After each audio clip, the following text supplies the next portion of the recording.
લદ્દાખ, ઓડિશા, જમ્મુ કાશ્મીરમાં કોરોના વાયરસના એક નવા કેસ સામે આવ્યા છે. કેરળમાં કેસ સામે આવવાની સાથે જ દેશમાં સંક્રમિતોની સંખ્યા 123 સુધી પહોંચી છે. દેશમાં અત્યાર સુધીમાં કોરોના વાયરસના કારણે 3 લાખ લોકોના મોત નિપજ્યા છે.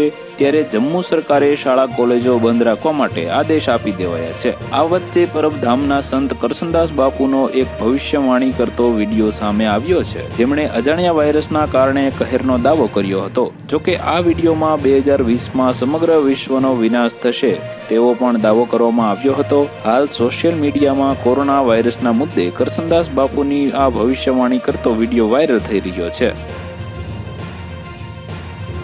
તો વધુ માહિતી મેળવવા માટે ચેનલ સાથે જોડાયેલા રહો. વિડીયો પસંદ આવે તો લાઈક કરી દેજો. ચેનલમાં નવા છો તો સબસ્ક્રાઇબ કરી દેજો.